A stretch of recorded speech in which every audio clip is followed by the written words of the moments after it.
cucu Nabi ini yang nak pergi ke Iraq oleh Yazid bin Muawiyah, khalifah pada masa itu, di bawah tentera yang dipimpin oleh Al-Hajjaj bin Yusuf. Hajjaj, kamu pimpin 3,000 orang, kamu tahan cucu Nabi yang nak jadi khalifah di Iraq, tahan mereka, jangan pi sana. Hajjaj ini tuan-tuan, dia ni nak cari glamour, dia buat kerja sungguh-sungguh, dia perang betul-betul dengan cucu-cucu Nabi, cicit-cicit Nabi ni yang seramai 80 orang. Pasal apa yang dia berperang habis-habisan, over sangat dia buat ni? Pasal dia nak dapat jawatan. Yang itu yang bila dibunuh saja cucu Nabi, tangannya putih, kakinya putih, badannya penuh dengan tetakan, dengan penuh dengan panah, mati cucu Nabi. Datang Hajjaj, ambil pedang, potong kepala, disepak sana, disepak sini. Lepas puas sepak kepala cucu Nabi, diambilnya kepala cucu Nabi itu, dibubuhkan di dalam talam, ditudung dengan kain dan dibawa kepada Khalifah Yazid bin Muawiyah sebagai hadiah. Yazid buka tudung kepala cucu Nabi, tuan-tuan. Sampai begitu sekali zalimnya Al-Hajjaj ini. Kata Yazid, aku tak suruh kamu buat sampai macam ini, Hajjaj. Aku tak suruh kamu buat macam ini. Tapi pasal Al-Hajjaj ini, dia nak cari pengaruh, nak cari kedudukan, nak bodek bos dia. Kita sekarang ni nak bodek bos, cium tangan aja. Taklah sampai tahap Al-Hajjaj lagi kan. Tapi lebih kurang begitulah. Akhirnya dengan confidence-nya dia, yakinnya dia naik pangkat. Satu lagi tindakan dia yang sangat-sangat zalim ialah ketika berlakunya pemberontakan di Mekah yang memberontak oleh Abdullah bin Zubair bin Al-Awwam radhiyallahu anhuma. Abdullah bin Zubair ini ialah anak kepada sahabat Nabi yang bernama Zubair Al-Awwam. Zubair Al-Awwam adalah di antara 10 sahabat Nabi yang masuk syurga. Zubair Al-Awwam ialah seorang sahabat Nabi yang miskin, berkahwin dengan anak Sayyidina Abu Bakar yang bernama Asma binti Abu Bakar. Bermakna Abdullah bin Zubair ini ialah abang ipar Siti Aisyah isteri Nabi. Bermakna juga Zubair Al-Awwam ini ialah biras Nabi Muhammad sallallahu alaihi wasallam, sahabat biras kepada Nabi dan menantu kepada Abu Bakar As-Siddiq radhiyallahu an. Pening ke? Pening. Pening duk diam-diam ya. Insya-Allah.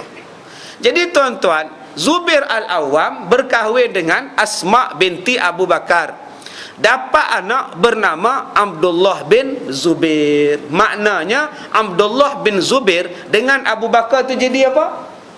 Cucu. Nama dia blank. Namanya kosong, tak tahu apa. Ya, abang kita penin, saya kono saya tak kono saya cerita straight lah tu. Abdullah bin Zubair adalah anak Zubair Al-Awwam. Zubair Al-Awwam ialah 10 sahabat Nabi yang masuk syurga. Zubair Al-Awwam adalah sahabat Nabi yang miskin, berkahwin dengan Asma binti Abu Bakar, kakak Siti Aisyah. Bermakna Abdullah Zubair Al-Awwam ialah abang ipar Aisyah, menjadi biras Rasulullah, menjadi menantu Abu Bakar, dapat anak namanya Abdullah. Penin. InsyaAllah nanti beli CD dengar elok-elok. Bila mati Zubair Al-Awwam, Zubair Al-Awwam ini mati di dalam peperangan Unta, peperangan Jamal. Dia mati dibunuh. Sedangkan dia sahabat Nabi yang dijamin masuk syurga, pun orang bunuh dia juga. Tak heran tuan-tuan, syurga tak syurga, bunuh juga dia, mati dia.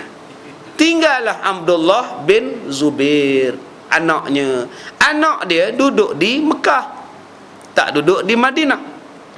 Bila mati Sayyidina Ali dibunuh, naik Muawiyah menjadi khalifah. Bila Muawiyah mati pula, Muawiyah pesan pula, lantik anak aku sebagai khalifah. Jadi sudah menjadi keluarga. Khalifah bukan keturunan. Dalam Islam, khalifah bukan keturunan. Khalifah mesti dilantik. Mana boleh bapa sebelum mati lantik anak? Maka Abdullah bin Zubair, cucu Abu Bakar, membuat pengisytiharan terbuka di Mekah. Mekah tidak mau mengakui dan mengiktiraf kerajaan Yazid bin Muawiyah. Kami berkecuali dan kami akan melaksanakan kerajaan minoriti di Mekah. Kami tak iktiraf Yazid. Yazid bila dengar Abdullah bin Zubair mengisytiharkan keluar daripada Madinah, maka Yazid bin Muawiyah mengutuskan Al-Hajjaj bin Yusuf untuk menangkap Abdullah bin Zubair, cucu Abu Bakar tadi. Maka dikejarnya lah, apa benda tu? Dikejarnya lah Abdullah bin Zubair ini dengan tentera-tenteranya. Maka mereka pun berlari masuk bersembunyi di dalam Masjidil Haram. Sepatutnya bila dah sampai dalam Masjidil Haram tidak ada pertumpahan darah. Abdullah bin Zubair bila dikejar oleh tentera Hajjaj, dia lari bersembunyi di dalam Kaabah. Maka Al-Hajjaj menggunakan menjanik, menembak di bahagian tepi Kaabah sehinggalah runtuh Kaabah.